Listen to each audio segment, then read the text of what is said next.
Hi everyone, just a quick update for tomorrow. This big candle that we have today, this big red candle, is creating a bull divergence. So I will not be surprised if tomorrow it heads up and then it heads down again. Also keep in mind that the other two fractals have indicated 26th of July to be the bottom, so that is also possible.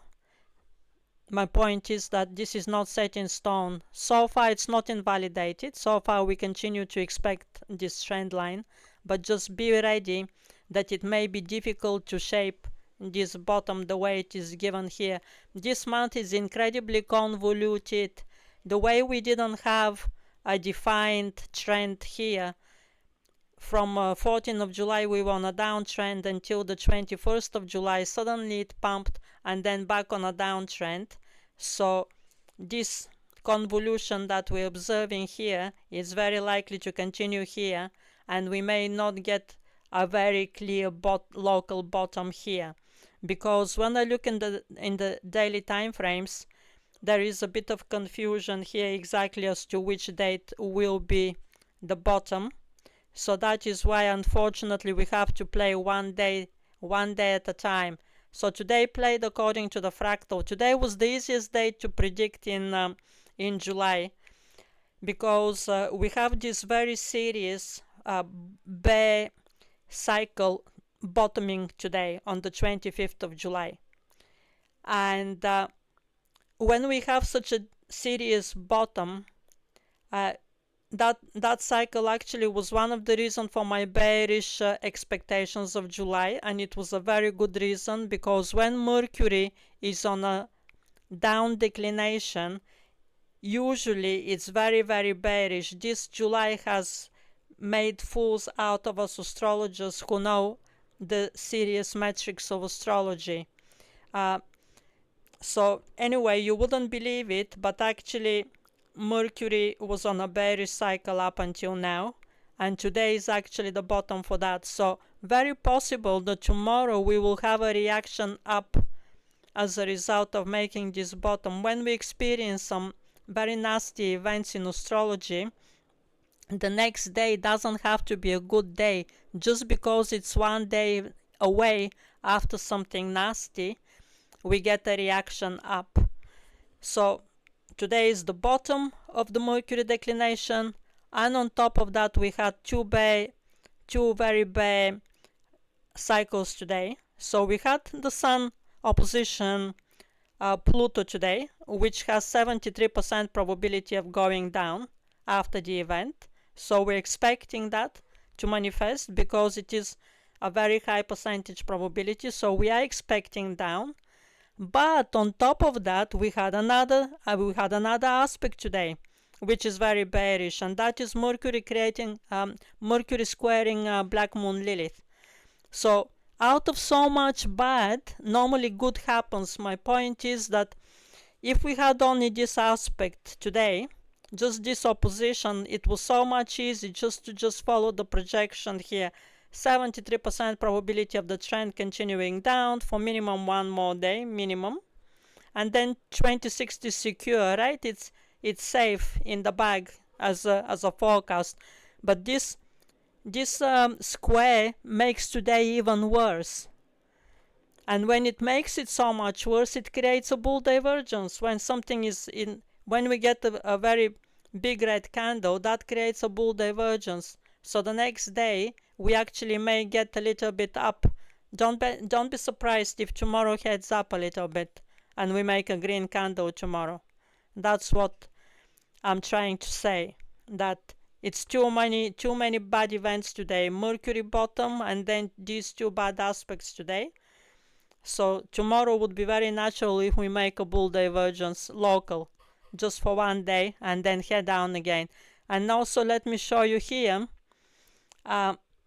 tomorrow we have a very strong bull day, lunar day number 3, and lunar day number 3 is one of the most bullish days in the month. It's really that is why everything is so messed up in July, because very rarely there are days where cycles are converging on the same statement. We have cycles all over the place. So tomorrow, despite that 73% probability that I gave you that the trend after today continues down, tomorrow we have the most bullish lunar day in the month. Lunar day 3 is a super bullish day. So I will not be surprised if tomorrow is a green day. And also, today is the bottom. Tomorrow Mercury starts heading in the north declination, and esoterically the northern direction is very bullish. I have people who have the personal financial package. I give you some of my esoteric edge there, and in that package you will see one statement that I'm making there. Always sit, when you go to team meetings, always sit with your back to the north. That immediately brings you a very big strength. Any important meetings, not just team meetings where you need to be heard for your opinions, but any important events, wherever you go, always have your back to the north. That immediately makes you the most powerful person there. So what Mercury is doing is tomorrow Mercury is heading to the north, and Mercury becomes stronger despite the fact that Mercury is retrograde. And on top of that, Mercury today was forecasted that it will close on a red. This is the Mercury retrograde backtesting. It's a separate than the Mercury declination, right? And tomorrow, look what we get. We get 67% probability of tomorrow closing on green. This is Mercury retrograde in Leo. And 57% probability closing on green. This is Mercury retrograde across all zodiac signs. So these are pretty strong metrics. So these metrics now are up against the forecast made by Sun opposition Pluto that said the trend continues down after today. So do you see how difficult it is? And it has been, this month has been absolutely layered with so many different cycles going in different directions. It's not surprising that some very prominent astrologers, they just gave up on making forecasts this month. Like Cryptodamus, he said he doesn't want to know.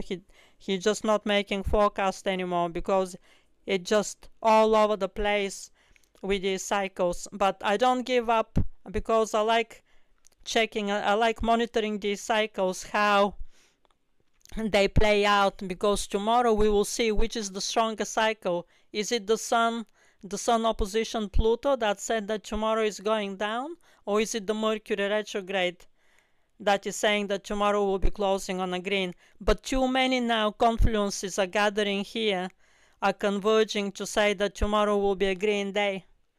Too many of them. Mercury retrograde, lunar day 3, the bull divergence of Mercury heading in the northerly declination.